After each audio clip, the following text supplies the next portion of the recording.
This week, Rob Allen from ThreatLocker is with us to discuss insider threats and endpoint security. Then in our topic segment, we discuss a trend away from cloud towards more edge computing and hybrid models. And then finally, we've got two more interviews from RSAC Conference 2025 to share. Matthew Warner, CEO and co-founder of Blumira, discusses the shift from purely threat-centric mindsets to operational resilience. And Yotam Segev, CEO of Cyera, discusses his company's skyrocketing growth with its founding story and its latest release, Adaptive DLP. All that and more on this episode of Enterprise Security Weekly. This is a Security Weekly production for security professionals by security professionals. Please visit securityweekly.com/subscribe to subscribe to all the shows on our network. It's the show where we talk security vendors and aren't afraid to name names. It's Enterprise Security Weekly. Imagine a world where every threat, ransomware, supply chain attacks, zero-day exploits is stopped before it can even begin. ThreatLocker makes that world a reality with a zero-trust approach to cybersecurity. By giving you granular control and every executable in your environment, ThreatLocker protects your business around the clock. No more guessing, no more gaps. Just rock-solid protection that keeps your operations running smoothly and your data secure. Discover how ThreatLocker's least privilege approach can safeguard your organization against known and unknown threats. Take the first step towards total peace of mind by visiting securityweekly.com/ThreatLocker today. Welcome to Enterprise Security Weekly and happy National Paperclip Day, because why not? I guess they get a... Is it actually National Paperclip Day? It is National Paperclip Day today. Somebody told me it was National Burger Day yesterday. Was I misinformed, or was that correct? Probably. I don't. It's crazy. So we do a different national day every day, and I generally try and pick the most ridiculous one, and this one's pretty ridiculous. Paperclip is up there. Paperclip is up there. I'm just gonna 0.3% chance that you're right, though. There's a 0.3. I'm gonna twist that a little bit to celebrate Clippy today. I'm gonna say it's National Clippy Day. How about that? Now we're basically all showing our ages by knowing what you're talking about. Yep. Yeah. Yep. I knew you both would. I would take a Clippy any day. All right, this is episode 411, recorded on Thursday, May 29th, 2025, which is also crazy because you won't see it until June 16th. And we haven't even recorded episode 410 yet, which will be next week, live from Identiverse, also with Jackie. And yeah, it's going to be a crazy month. I'm going to be traveling all around the world this month and doing all kinds of crazy pre-records. I'm your host, Adrian Sanabria, and joining me is the Dean of Data Science, Data Science, the Knight of Neurodiversity, the Watcher of Data Center Waste, Jackie McGuire. How you doing, Jackie? I am fantastic, but just so you know, some guy who is not very technical at all on LinkedIn told me yesterday that he's looked into the data science waste thing, and it's not as big of a problem as we think it is. Oh, what a relief. What a relief. So rest assured that the energy consumption is not what we think it is because some rando on LinkedIn looked it up. So Sure. he told me. I was like, that's fascinating. It'll be fine. Yeah, we're going to use a gas tank's worth of energy to investigate every SOC alert. It'll be fine. Yeah. It's not that much. Electricity's free, or at least at my parents' Could I ask house a question? Does that count as being mansplained too? Or do we need a whole different category of things for being mansplained technical things on LinkedIn? Yeah. I had somebody come into my booth when I was working at a vendor at a trade show one time and start mansplaining a technology that I have 3 patents in. Wow. He actually started explaining endpoint detection and response and just happened to be at the SIEM that I wrote a bunch of detections for. To be a fly on that wall. Patted him on the head. Yeah. It happens all the time. Apologize for my gender. No, your gender's great. It's just, your assumption of the capabilities of other genders that usually is the problem. No, not mine personally. Yeah. The genders, you mean? Sorry. Okay. Yeah. I just assume that I'm so hot that people assume I must be a booth babe, because there's no way that I can have brains this big and have been blessed with the genetic Jackie, lottery. fortunately, that is not a problem that I have. Yeah. Well, see, there you go. You can rely on your brains then, and always be sure why you're in a room. All right. So this interview is sponsored by ThreatLocker, and today we're going to be talking about insider threats and endpoint security. And we've got Rob Allen, Chief Product Officer from ThreatLocker, with us today. Welcome, Rob. Hello. And I need to figure out how to woman-splain. Quick update. Yesterday was, in fact, National Burger Day. Oh, okay. And can confirm today is National Paperclip Day. I did not have a burger yesterday. All right. Well, I don't have a paperclip today, so yeah, I don't even know where I could find a paperclip. Usually, I don't think I have one in my house. The only ones I have, the only ones I have all been straightened out to open CD trays. So that's. You still have CD trays? No, but I still have the paper clips that I used to open them. Oh, I see. Okay. Yeah, they still exist in my junk drawers. But again, something that both of you probably understand having to. Yeah. Again, yeah, thank you for aging us all. Yeah. The question is, how many giant buckets of cables that you can't use anymore do you have? Because I was cleaning out the garage yesterday and I found 3 buckets of just like old ass the VGA monitor cables. It's just like ridiculous stuff that I'm like, I'm pretty sure I've moved this through 8 states. You might need this at some point in the past. I still have VGA. Yeah. I still have VGA cables, but the SCSI cables are gone. The extremely expensive SCSI cables are gone. I think I still have at least a couple of those, unfortunately. Yeah. Yeah, they were not cheap. So I moved here from Ireland almost 2 years ago, and that was a great opportunity to cut the proverbial cord with all of my previous cable collection. So now I've got an entirely new cable collection. Yeah, nothing. Actually, I've got 2 cable collections. I've got a back there cable collection, and now I've got an over here cable collection. That's awesome. I don't know if I'm also now, granted. I'm the person that has a storage locker full of stuff from EDC 2017 when I was running the general store and camping gear there that I've been paying $400 a month to not have to deal with since 2017. Oof. I am not an adult, guys. Like, I'm an adult in like 1099 only.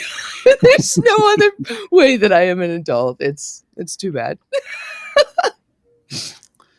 I'm an insider threat. Yeah. I think I'm the insider threat at my house. I think when I'm in the garage, like, how do we accumulate all this shit? It's me. Yeah, I think they call that a segue, if I'm not mistaken. Yeah, it is a good segue. Yeah, we're going to be renting out the house that I'm in right now. So we have those same buckets of cables that we're going to have to go through in this house. Yeah. So what kind of we were thinking of topics for this segment, Rob and I, and what's his name, David. Yeah, we're doing some brainstorming and came up with this. I'm going to call it the bizarre case of St. Anthony Hospital and the hallucinating cyber CEO. That's what I'm going to call it. That's good. I like that. So just.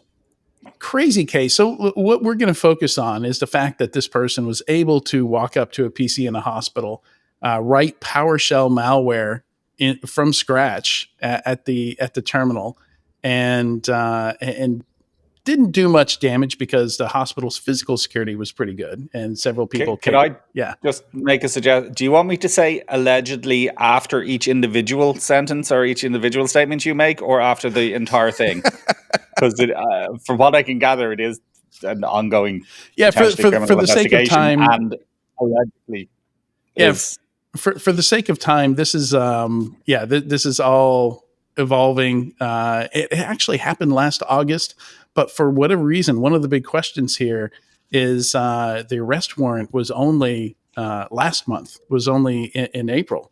So I'm not sure what happened there, why they waited so long. To decide to prosecute this? There are many questions, many questions. I mean, starting with why. Yeah. I mean, the how seems to be explained, but yeah, there's so many questions. But as I said, we don't know all the details. There are two sides to the story. There is the story that is out there, which is, CEO of a cybersecurity company got arrested, and there's his story, which is, hey, I wasn't arrested. I just woke up to a bunch of messages going, hey, are you arrested? So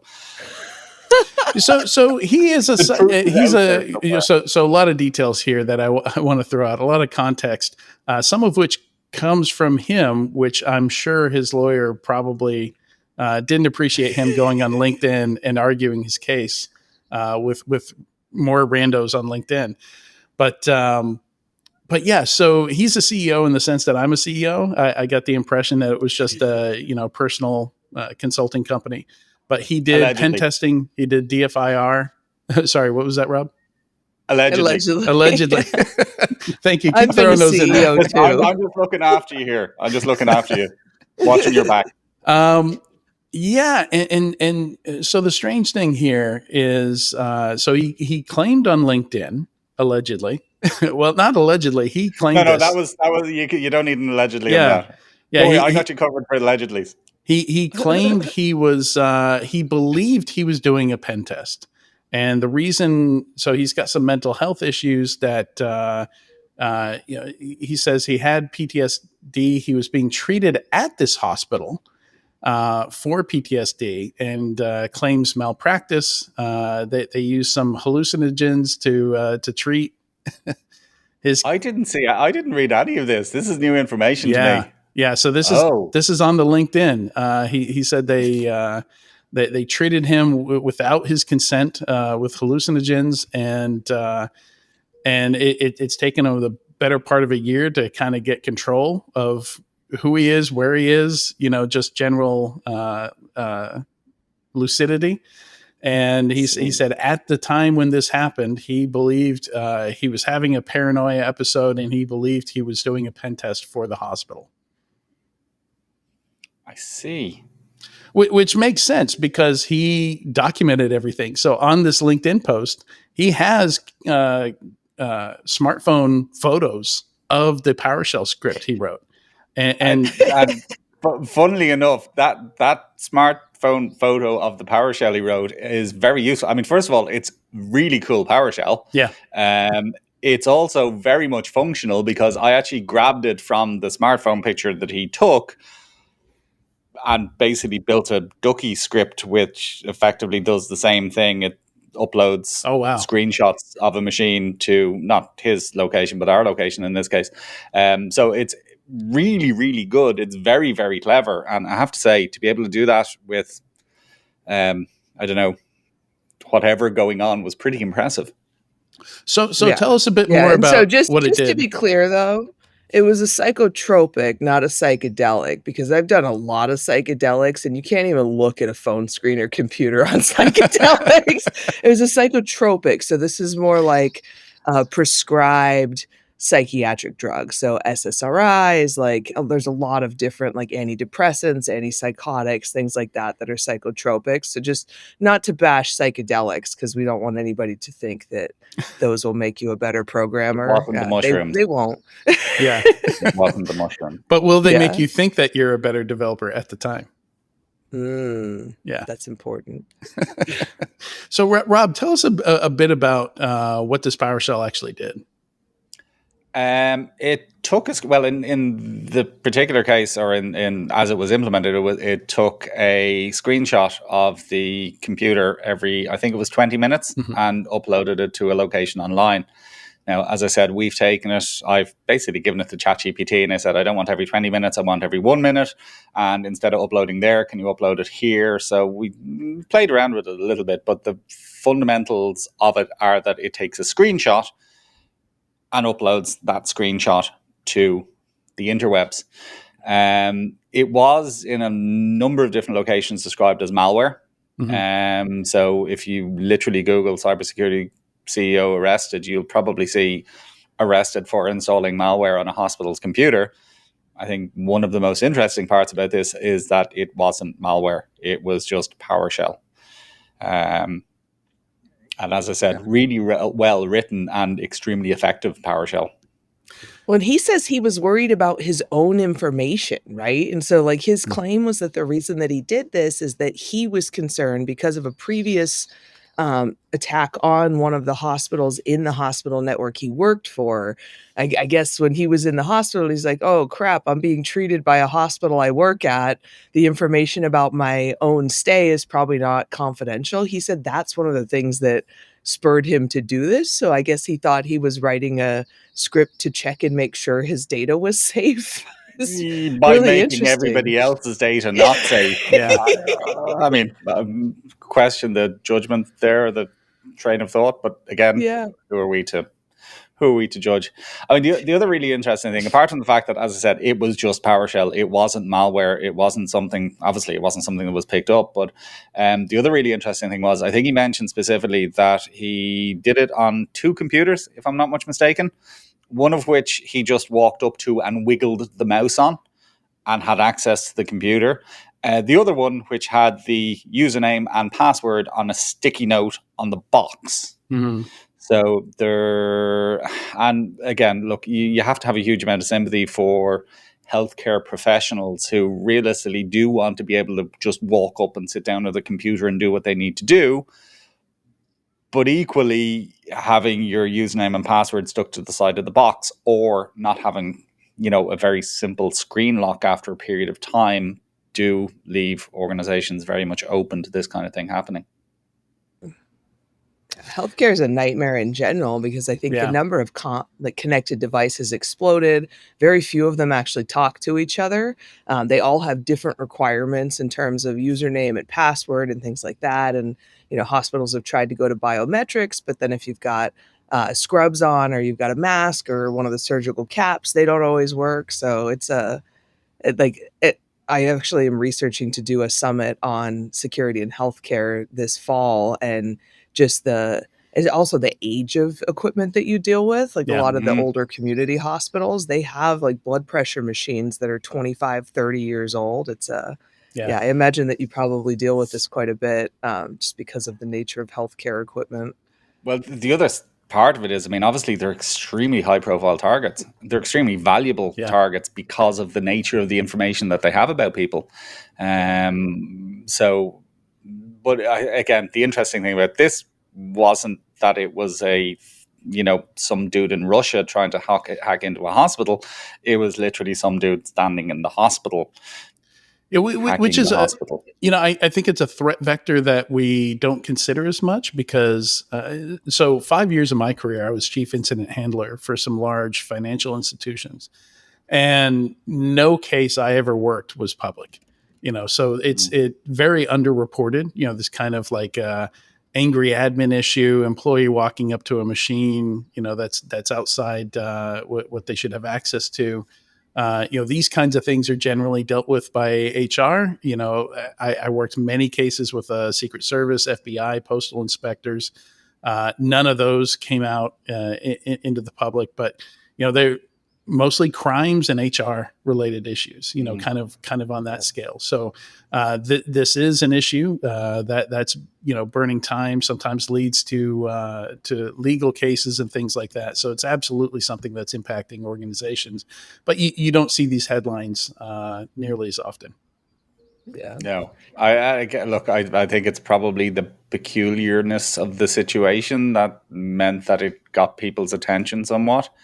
But as I said, I mean, every case realistically is an opportunity to learn.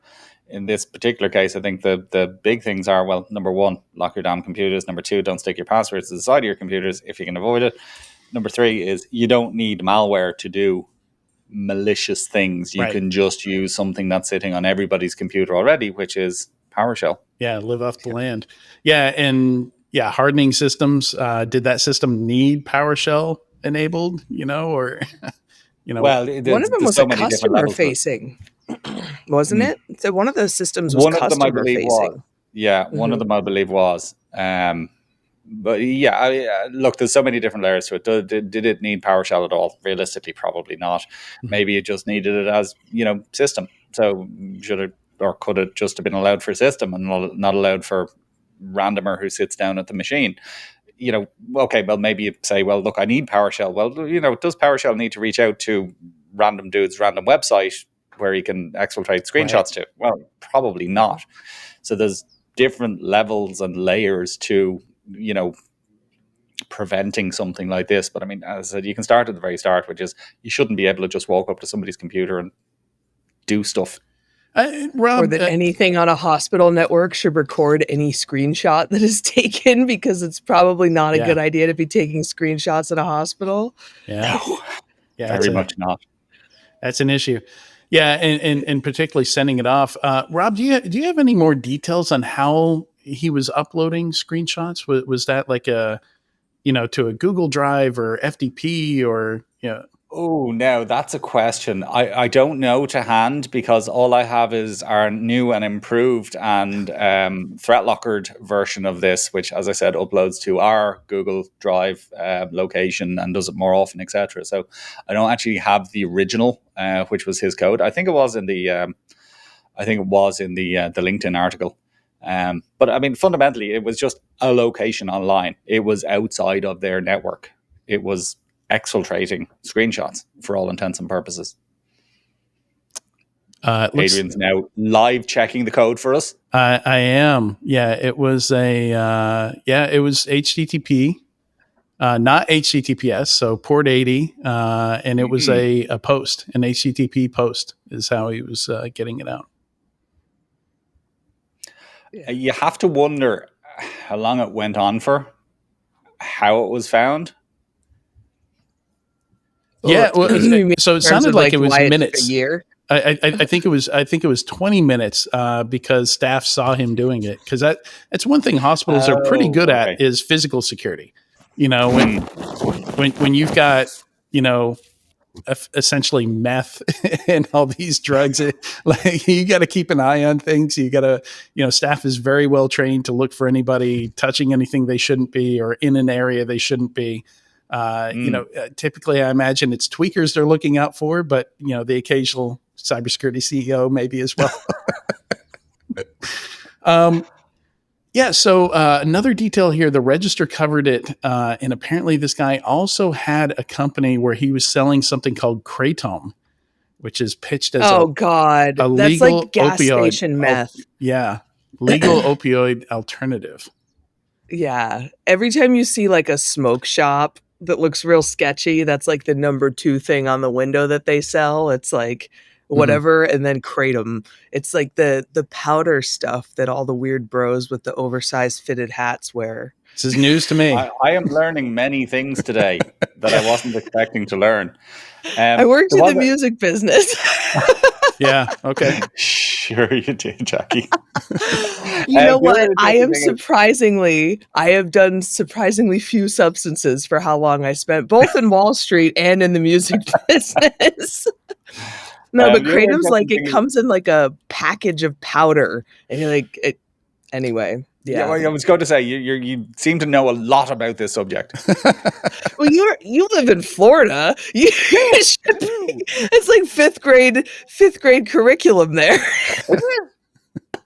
Well, he wasn't there in 5th grade, Jackie. Florida for long enough. Yeah. Nor have I got to 5th grade, thankfully.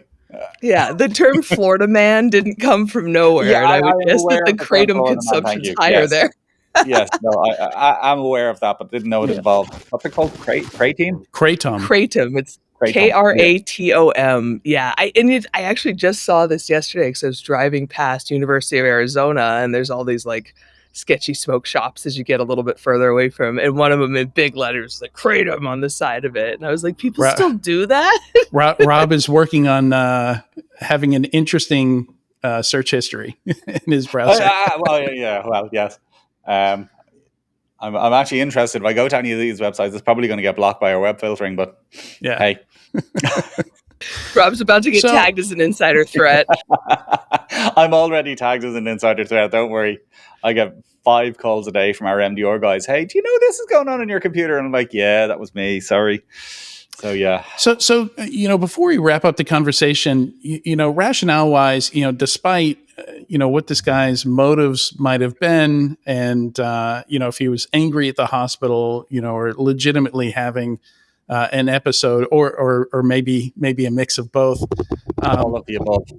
It is very much a sabotage. Internal sabotage is not unknown. It's not talked about a whole lot, but one of my research projects is I catalog every company that's gone out of business due to a cyber incident. It doesn't happen often. They're all small businesses. I think the largest one on the list has maybe 500 employees, and that's kind of an outlier. But one of them was an Australian registrar called Distribute.it.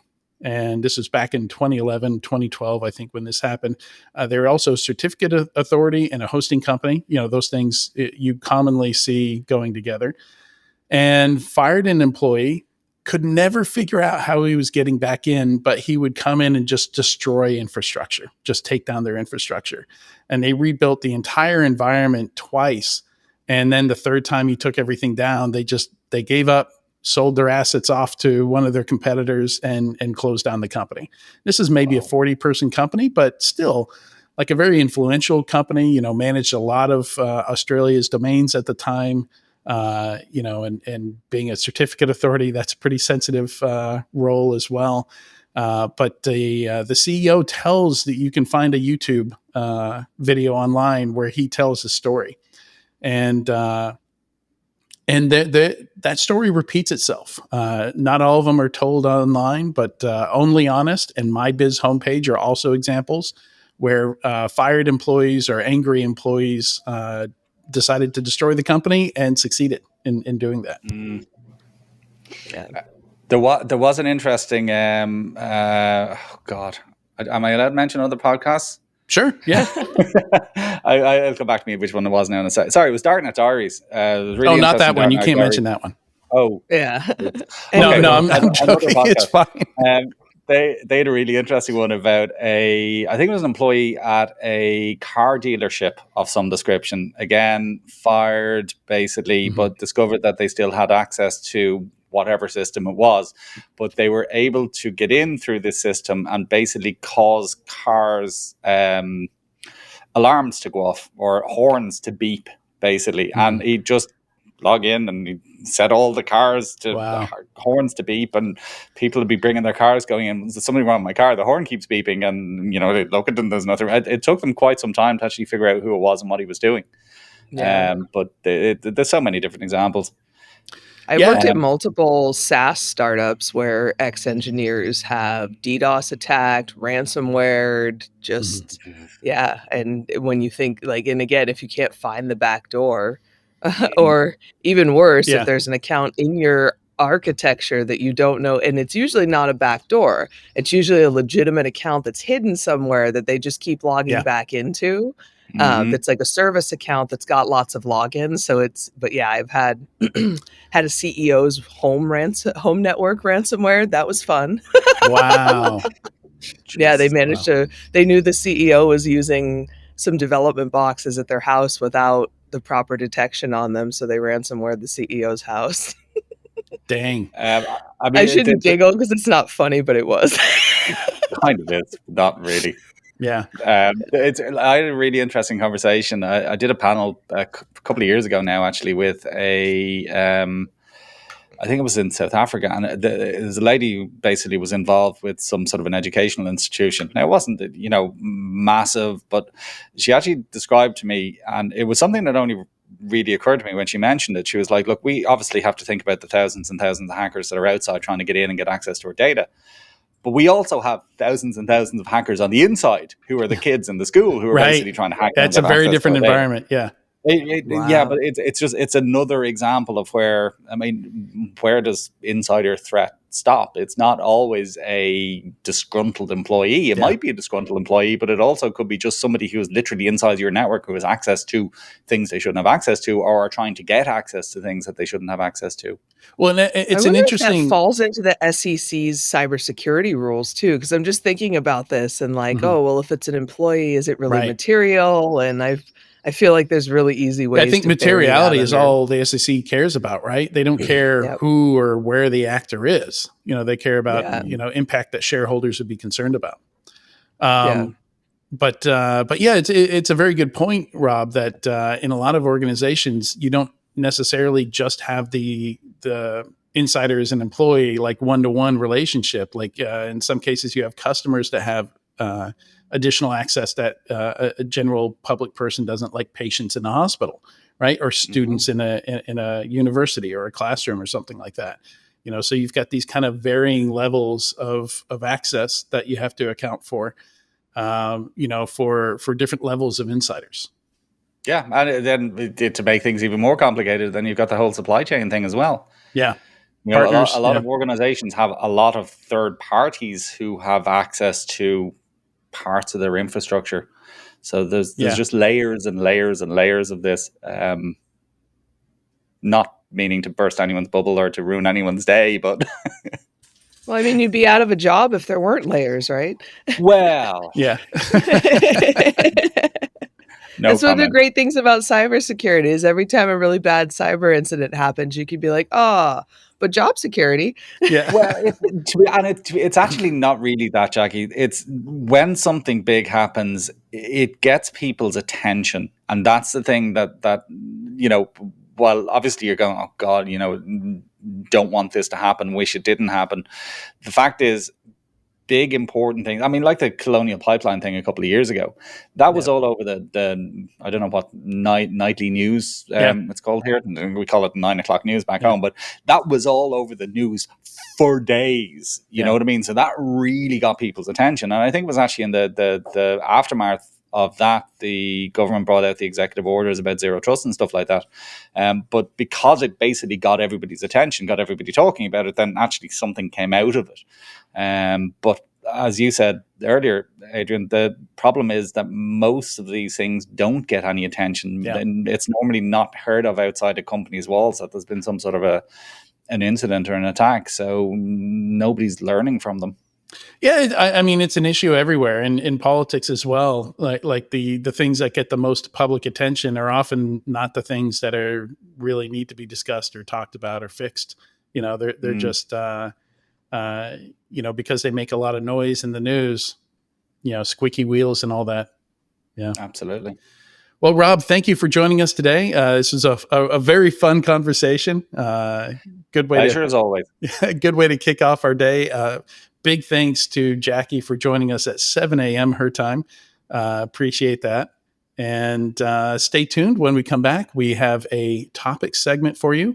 And we're going to discuss a trend we're seeing move away from cloud to more hybrid and edge computing models. And before I forget, make sure you visit securityweekly.com/ThreatLocker to learn more about ThreatLocker. This episode is sponsored by Fastly, the application security leader and edge cloud platform behind many top digital experiences. Fastly helps organizations deliver and secure online experiences for their end users through a modern, developer-friendly approach to security. With their next-gen WAF, bot management, and DDoS protections, teams have the tools they need to ensure their applications and APIs perform at their best without sacrificing speed or reliability. Discover how Fastly transforms security into an enabler for digital innovation at securityweekly.com/Fastly. Welcome back to Enterprise Security Weekly. And for this segment, we have a topic for you. And that topic, Jackie, this is something that you suggested here, a trend that you're seeing. So I'm going to hand it off to you here. And it's interesting to me. I'll just let you kick it off, and then I'll give my opinions. How about that? Sure. So we're here today to talk about edging. And so I spent a week at Dell Technologies World a couple weeks ago, and when Michael Dell came out for the keynote the first day, he actually led with edge and hybrid computing, which I thought was really interesting because about 3 years ago, when I first started working at Cribble, they had this product called Edge, and it was basically just like a Linux agent, but it could do a lot of the data parsing and aggregations and things like that at the edge. And it made a lot of sense to me because I had just started to hear a lot of larger companies talk about over-rotating to the cloud, and I think for the last, 15 years, we've been telling everybody that everything was going to happen in the cloud and that someday none of us would have any like actual endpoints. We would all just have workstations. Didn't happen. Yeah. Nope. No. And I think there's a couple things going on that I thought were interesting. One is that we have now reached the point again, and this hasn't been the case in like 25 years, 30 years, where hardware is the limiting factor of technology, right? So we had that back when you and I were kids and we were building towers and we didn't have enough memory.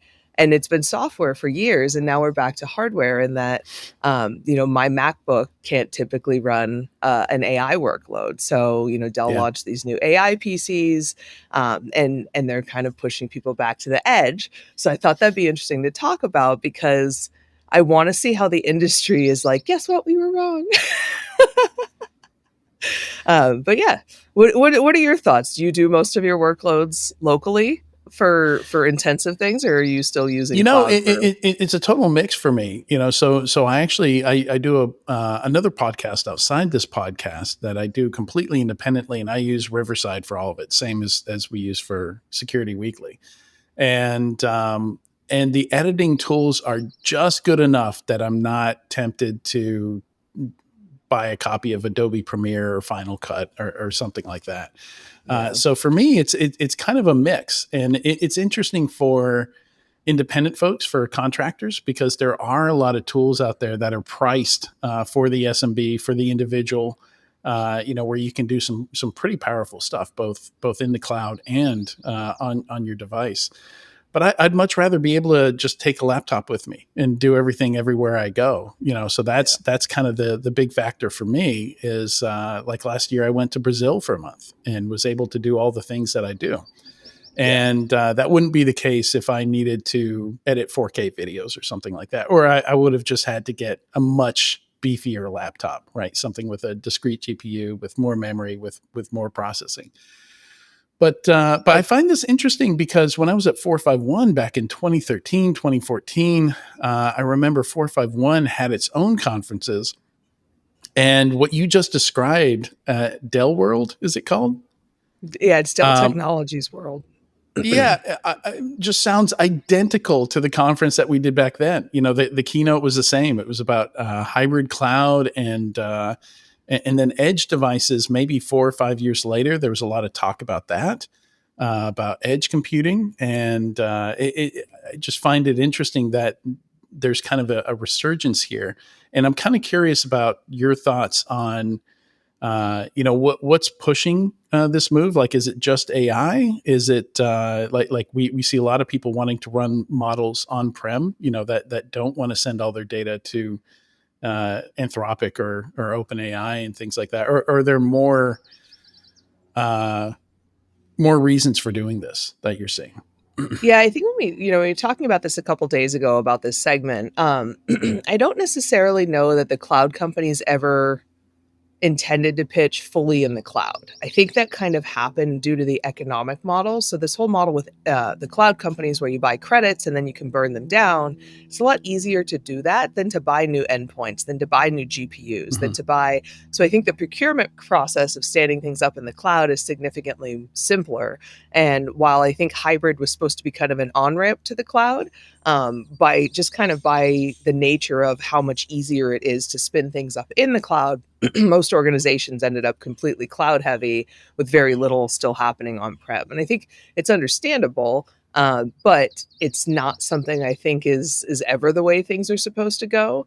And yeah, I think, working for a data pipeline company for the last couple of years at Cribble, one of the things we saw is a lot of companies are multi-cloud now. So now you're talking about, okay, so if I need to pull data from one cloud to another cloud to train it, I'm not only paying exfil costs on the first cloud, I'm paying ingestion costs on the second cloud, and I'm moving all this data for one purpose. And so I think a number of things. I've been pretty focused on mobile data centers. So Dell has these things. A number of companies have these things. They're basically like a little data center, a set of racks that goes in a Connex that you can pull up to your building. And I wonder how much more we're going to start using those for things like training. If you have to train, 10 petabytes of data, but you don't necessarily need to move that to the cloud or store it. I just think this is going to increasingly, as data sets grow, and the ingest-based pricing that a lot of tools use, it's going to continue to be a thing. And so the biggest issue I think we need to solve at the edge is resiliency and observability, right? Because if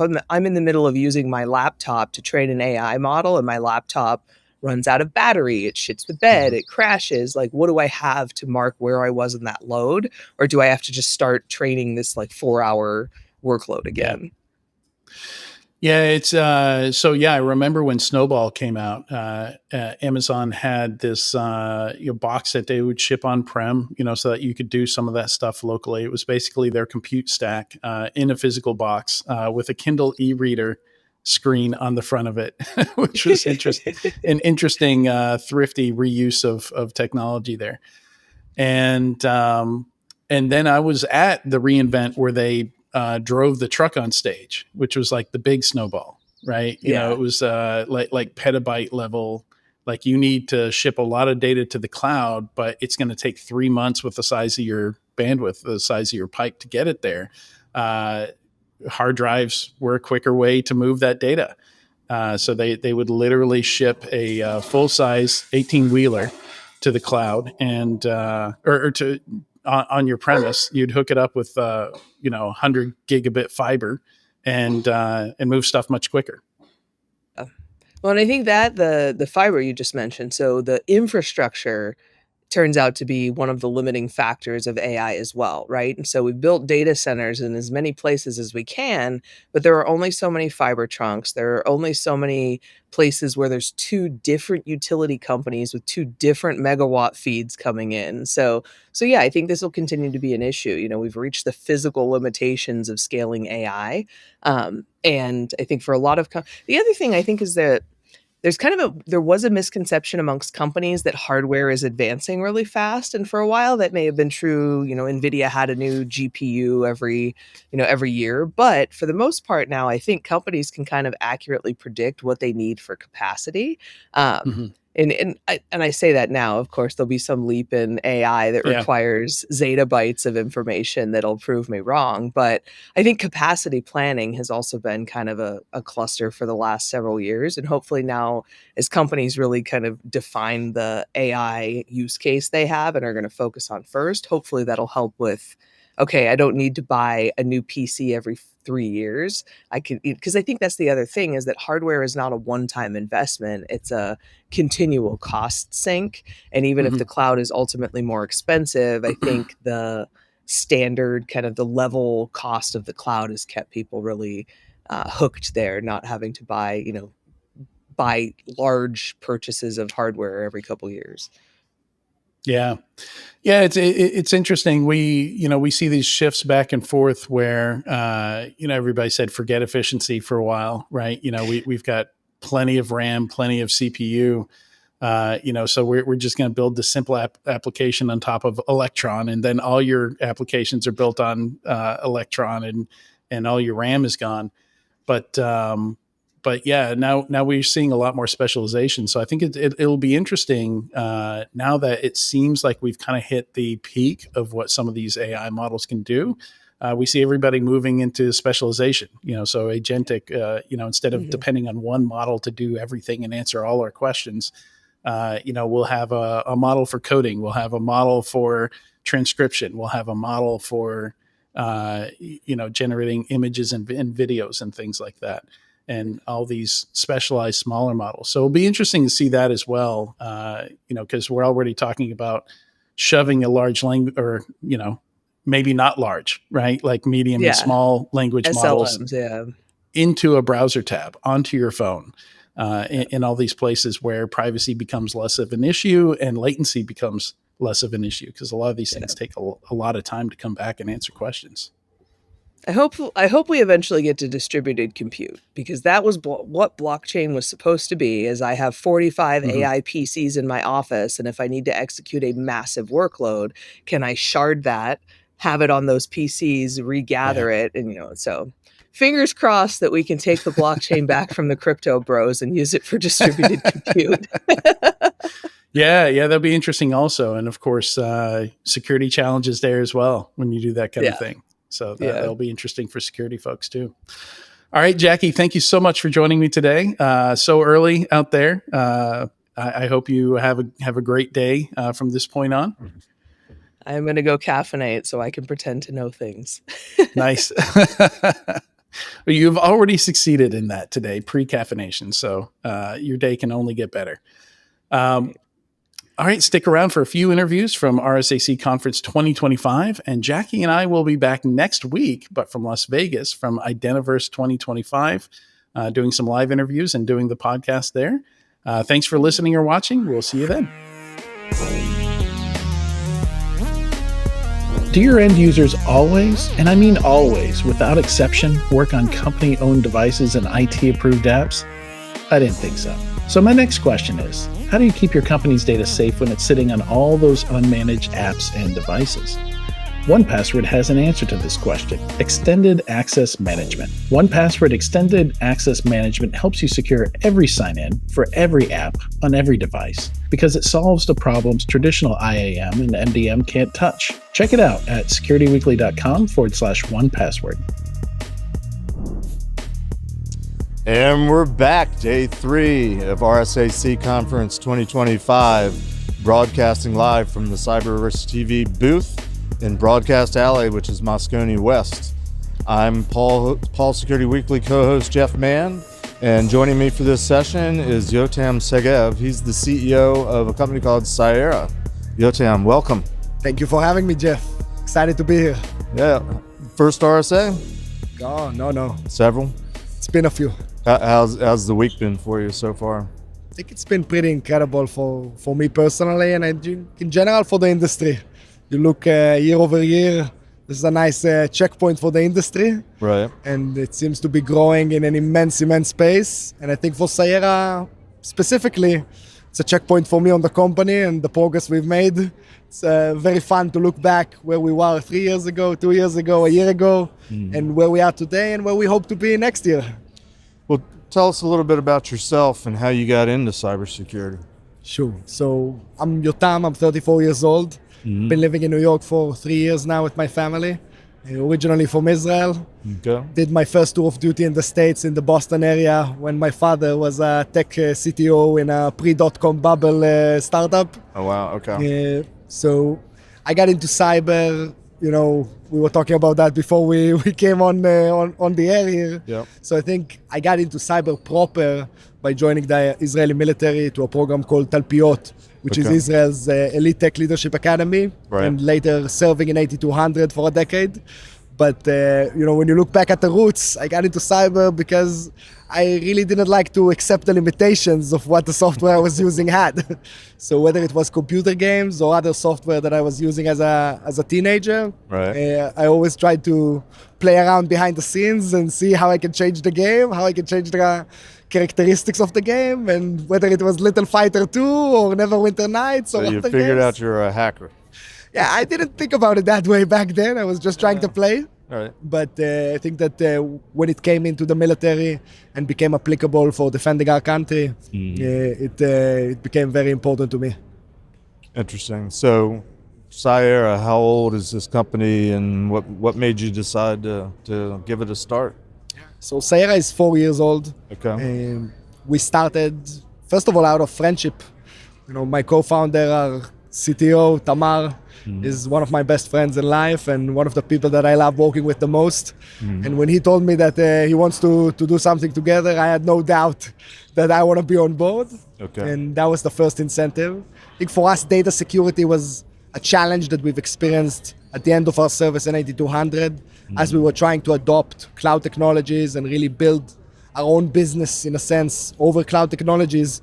We realized that a lot of the approaches we've taken in the past to data security, locking the data up in a vault, detaching it from the internet, these approaches are not going to work in this new cloud age. Nope, unfortunately not. I've actually been in this business longer than you've been alive, and I like to say it was really simple back then, because if you did have a secret, you did lock it in a safe. Yeah. And I remember there was a show that was on when I was working at the National Security Agency and just starting to do penetration testing and vulnerability assessment, because all of a sudden there was this thing called the internet that was kind of publicly available. There used to be a show on called X-Files. And I remember an episode where the premise of the show was some deep, dark secret had been leaked somehow because somebody had put it on the internet. And I'm like, who would ever do that? Yeah, this is so unrealistic. Boy, was I wrong. Yeah. But it's interesting that you describe it as data security, because that's how we really started. And coming out of the DoD sort of national security military background, where the focus was on data, it was a very specific type of data. I've always felt like we never really captured the essence of data security in all this stuff that we're doing these days, because everybody decided, oh, we just have to secure all the networks and the systems and make everything impermeable, secure, and keep it secure. And what was transversing it and being stored was almost immaterial. Just secure everything. Hasn't really worked out too well. So it's refreshing to see a focus on the things that matter, which is data. And I'm glad you're seeing that as a young buck. But what are you doing about it? What's your approach to tackling this data security problem? Yeah, so, if we look at that Vault story, and we start to tell a story around that. Right? Okay.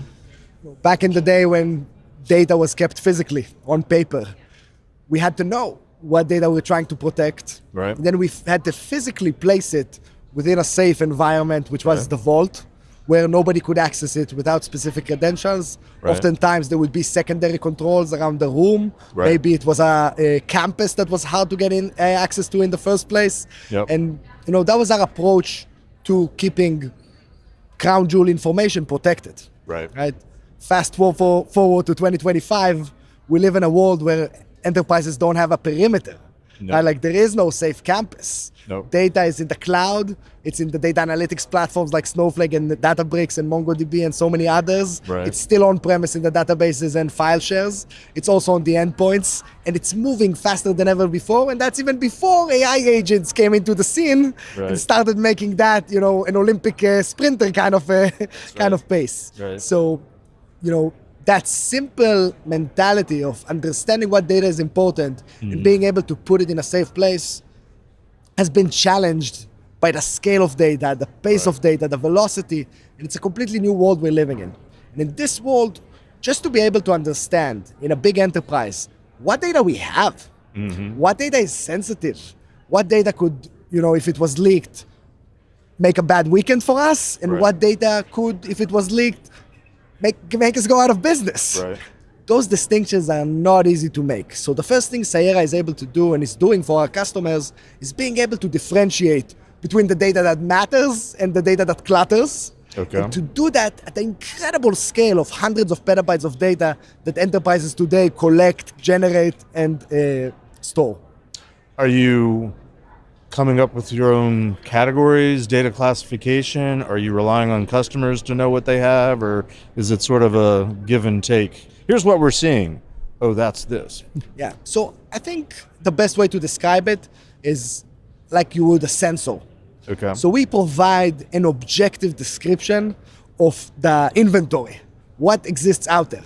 Sometimes it's very easy to infer the importance of the items you've inventoried, right? Like if there's a pile of cash sitting in the middle of the room, you know that that's valuable, right? Or if there's a huge diamond sitting there, you know that it's valuable. Yep. But sometimes you have to understand a lot more about that specific business in order to be able to understand the sensitivity of that data. Right. And usually the cybersecurity teams and organizations that do have sensitive intellectual property and data that is, let's call it, more unique and proprietary, they know what kinds of data are sensitive, but they're not able to actually identify where that data lives across the organization and validate that they have the right controls, whether it's access controls, DLP controls, encryption, regionality around that data. So we help them accomplish that. Sometimes they do need to add that business context of understanding the true sensitivity in their line of business. Right. I mean, we both sort of, I was civilian, but we both have that military background where we're familiar with the levels of data classification, the top secret to confidential.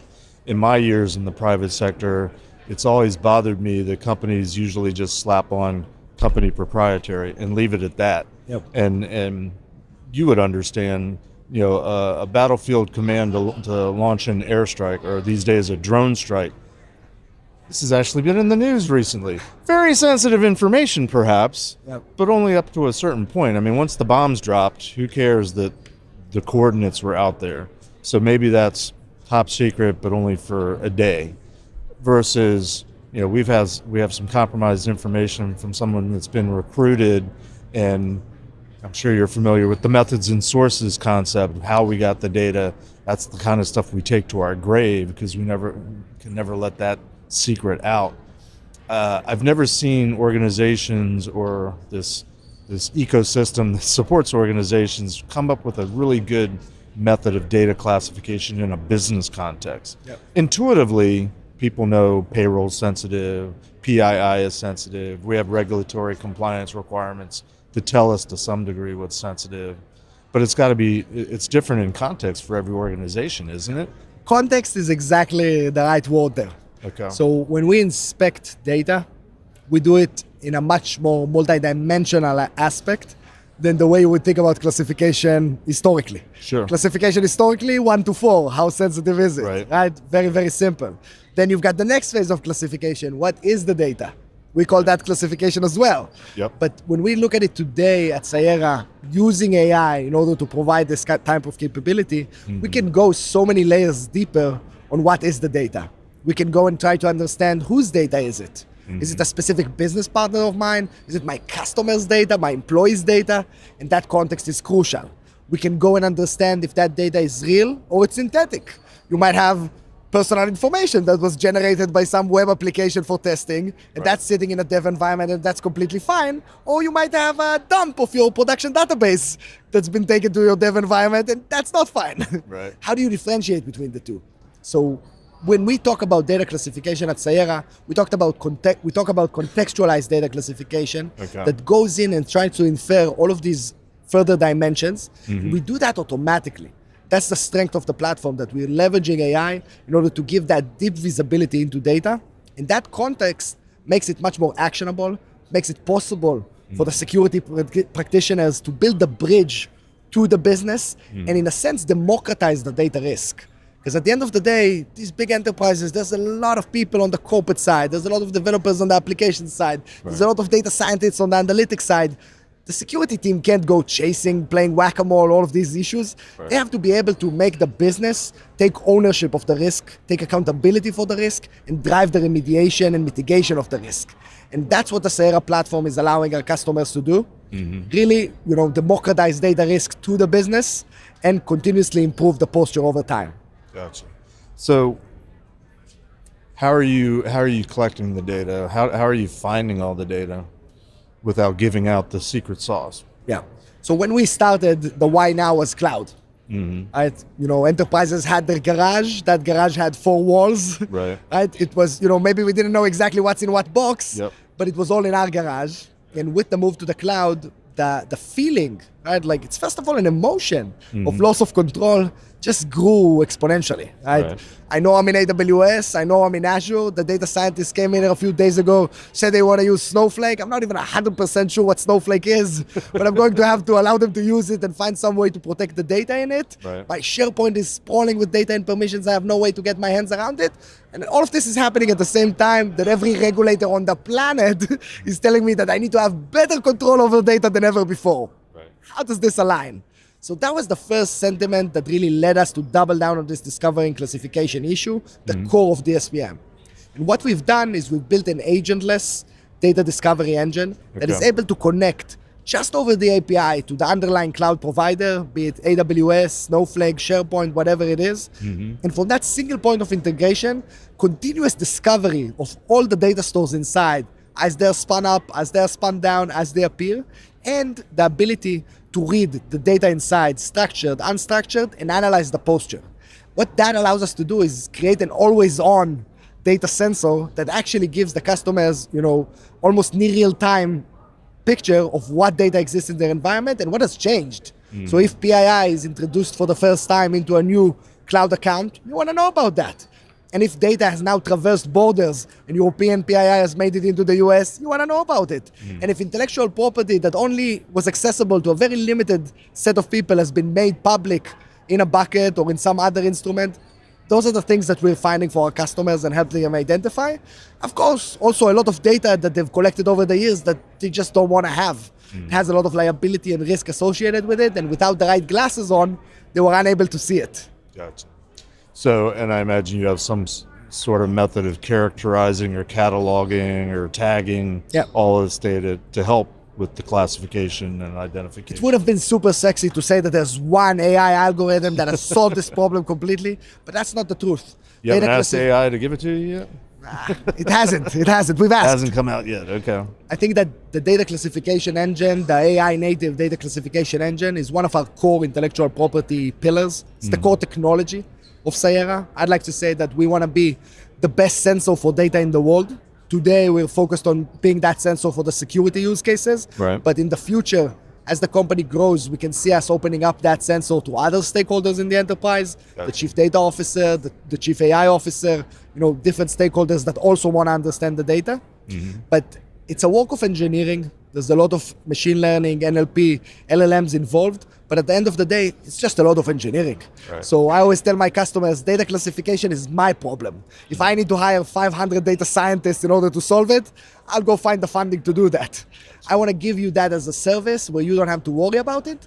And that's fully understanding that there's unique data in every enterprise and sometimes in specific business units within the enterprise that we've never seen before, that no other company has. And this algorithm has to be able to learn that data automatically and be able to show it in a way that an analyst can consume.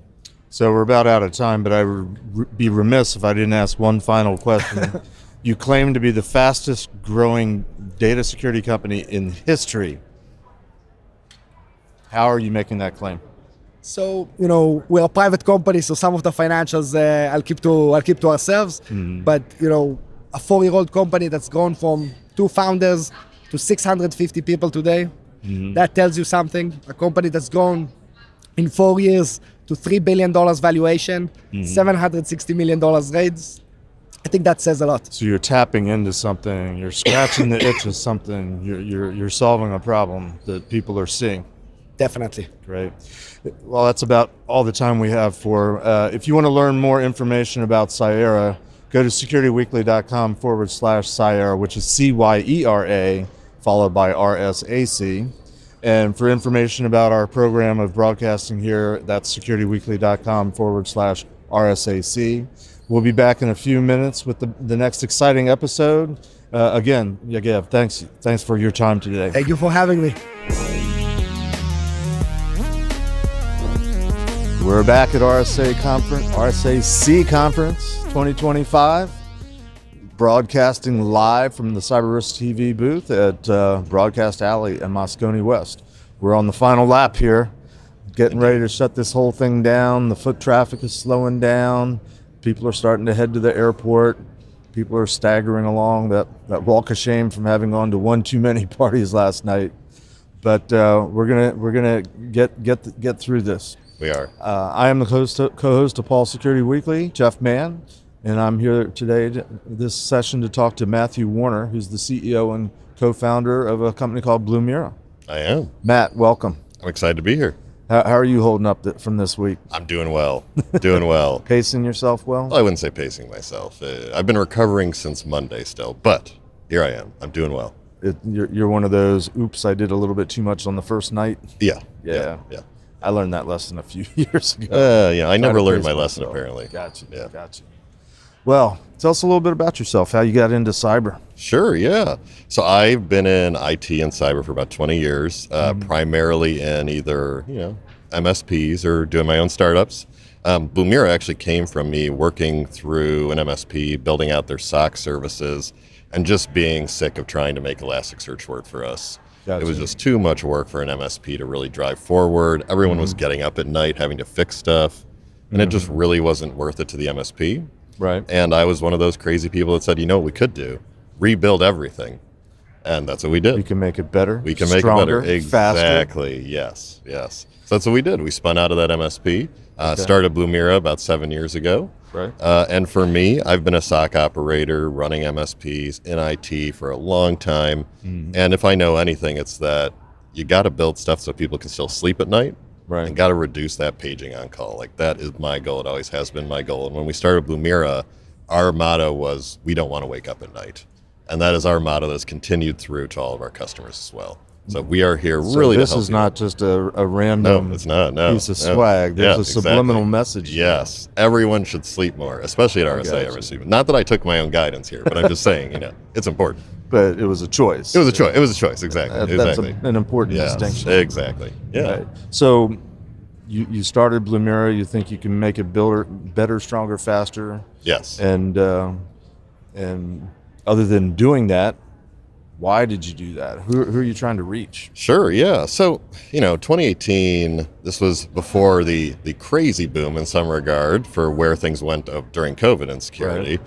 And as we've continued to move through, I think a lot of us see that, thinking back 5, 10, 20 years ago, the SMB, mid-market, and MSPs and MSSPs have always been left behind by security technology. Right. Realistically, almost no one makes technology for them, or they make it for a weird segment within that, and it really isn't supporting them in their growth. Right. The way we really like to look at this, and we have since the beginning, is that an organization that grows their security maturity, an MSP that can grow their security maturity and grow the maturity of their customers, will be more secure over time, will be better as an organization, and will just operationally be better. Right. It's something that it's really easy to miss in security, that if you are doing security well as an MSP, as an organization, you will be healthier because you're following those processes. You're putting in that work. You know what's happening in your organization. So we've built Blumira really to focus into how can we help people get better? How can we help the people that work at that MSP really be able to deliver the service that's best for them and their customers? Right. And how do we make sure that everyone is secure? We see that everywhere on the floor AI this year. Right. And we are, of course, like everyone is working on AI. But really the way that we look at that is, you can't remove the tier 1 of security. You have to provide AI that makes people better and really aligns to what the human needs. We cannot kill the tier 1 and the entry level of cybersecurity. What will we do in 5 years, 10 years? Who is going to take those jobs? Right. AI does not make security. The people who build it do. Right. Well, and for all the hype of AI, and I've had several discussions of really passionate, geeky people that are into it, that are like, this is game changing. This is not quite the Black Obelisk 2001 moment, but, more along the invention of the steam engine type of moment where, we're shifting to a new age. And I get that, but it's still a tool. Yep. And it's still got to be utilized by people. Wielded well. Yeah. Okay, that's all we need to say about AI. Yes. So let's talk about how there's this neglected, underserved segment of society, which is the small, medium-sized business, which, I've been a PCI QSA for 20 years. And in theory, I only work with the big guys, the big merchants and retailers and service providers. But that's like 1% of the companies out there. And, most of what's going on over here at the chaos that's the expo floor is everybody's going after the enterprise. Everybody's the whale hunting. Yep. And what's left for the little guy? And it necessarily has to be organizations that can pull together the expertise and lend themselves to the many. Yep. So I sincerely appreciate that you have a vision for that and do that, and I appreciate that. Can't help but try to promote it as much as possible. I mentioned PCI. I imagine you stumble upon that every once in a while. Oh yeah. And the new requirements and the in its own way kind of game-changing way that they've actually updated finally version 4, a lot of the language and a lot of the requirements, because people couldn't read it and translate it to modern technology. They actually had to put the words in. Yep. But clearly has a big impact on MSPs that are trying to, they're the ones that are receiving all the outsourced from the merchants. We've got a third party that does it. Out of curiosity, are you guys PCI compliant yourselves? We actually were PCI compliant for a number of years. We moved away from PCI compliance about 1.5 years ago to focus more on SOC 2. Okay. That's something we could pick back up. We don't see actually well, internally, we don't try to hold any card data, as you can imagine. We don't want to be a service provider when it comes to that. But when it comes down to how we provide PCI support and how we align to PCI, it's really the big changes we've seen with 4 have really been an expansion in the logs that people are required to collect and view. Right. I know a big change for a lot of our customers was that they had to start collecting their door logs, and they had to start collecting how people are actually accessing the scoped areas. A lot of our customers never thought about that before. Right. And really more importantly, a lot of that technology is from the early 90s, if not later than that. Right. So it really became this interesting challenge of how do we support SMBs and the technology they invested in 10, 20 years ago and actually make it something that meets the compliance standards of PCI, pull that data into Blumira and really give them the visibility they need. Right. And a lot of what we hear across the SMB, to your point, is that they really aren't able to get the visibility they need across the tool sets that are available to them. Right. It's really easy in the SMB to assume that the SMB needs a black box and just needs to do it for them. Right.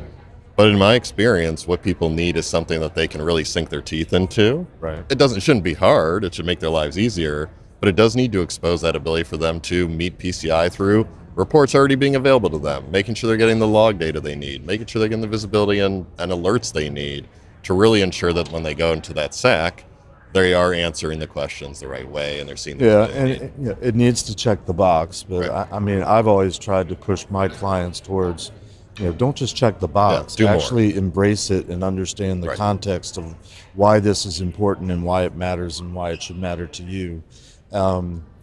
I'm sorry for doing the shameless sales pitch on air, but I am a QSA. Yeah. I work for a QSA company, and you guys fall into this kind of weird in between category. But anybody that's a security provider and an MSSP, you're not touching the card data, but you're adjacent. They are. PCI They have access. has this, or could impact the security of card data, which I have a lot of customers that sort of fit into that nebulous category, and some fully embrace, we definitely fit squarely into that, so we're going to be PCI compliant, so that if for no other reason they can answer the question when they're trying to sell their services. Sure. Of course we're PCI compliant, so we'll talk later. Oh yeah. But but even in version 4, there's been logging requirements from the very beginning, centralized logging, daily log review. Now Those are my favorite. Now it's required to be automated. Correct. And Oh no. I She made fell an over. emphatic point. I'm sorry. You're too excited. Here we go. All right, I you got hold it while we I'm got talking. All right, I'll hold it. There we go. We'll Perfect. take turns. Love it. Oh, here we go. We'll hold it together. But that's got to help you guys. But, but in that context, what do you do to help? You're providing the services for your clients. Do you try to help provide context and we're giving you information, this is what you do with it, this is what you should care about, type of thing? Yeah, so that's really the biggest thing with SMB. You have to provide context. Will it stay? We good. All right, don't touch the tape. We got it. So for us and for SMB, you have to provide that context. It doesn't matter if it's a detection, it doesn't matter if it's a piece of data, you have to provide context, because realistically, most people in SMB are IT focused, not security focused, and they're getting pulled into that compliance work in a situation where they are not experts on compliance. Right. Very few people are QSAs. Yep. And it's important for... And even fewer good QSAs. Yes. Did I say that out That loud? is very accurate. Very, very accurate. Yes. Right. So it's important to provide that context for them so they know, and when they go into that process, and we provide as much support as we can. We have our own security operations center and support center that provides them that kind of like, if you want to talk about your compliance, let's talk about it. Right. Like, let's make sure you get what you need. If it's PCI, if it's SOC 2, if it's CMMC, if it's ISO, like, you're going to have complexities. Let us help you solve those for you. Right. That's really how, as Blumira, we don't provide services. We don't believe that services are how it should work. Instead, it's just something that's part of the product. If you need help, you just reach out. We're going to help you. Right. Yeah, fair. Or, do you have partners that you can refer people to when they do and need that's what to the talk to MSPs somebody? are for. Yeah, exactly. Yeah, we want MSPs to grow. We want MSPs to thrive. And the way to do that is for us not to be a competitor to the MSPs, but rather enable them to drive their services. Right. And with the focus being on, we actually want to help. Yeah. And we want you guys to be secure. Yeah. It's always, I've always chuckled, especially in this environment, when I bring up PCI, people chuckle and say, oh yeah, every merchant that's ever been breached, they claim to be PCI compliant. And I'm like, yeah, and there's this whole major requirement in PCI, which you squarely play in, which is collecting all the logs, collecting all the evidence, doing the detection and response, because even PCI assumes there's going to be a breach and a compromise, so be prepared for it. Yeah. So you can be breached and be compliant. Magical. Yes, I mean, hopefully one day the world will realize that compliance never aligns to you won't be breached. There is no situation where you are secure enough to never be breached. It is just not how it would be great if it worked that way. I don't care how great AI gets, it'll never be that way.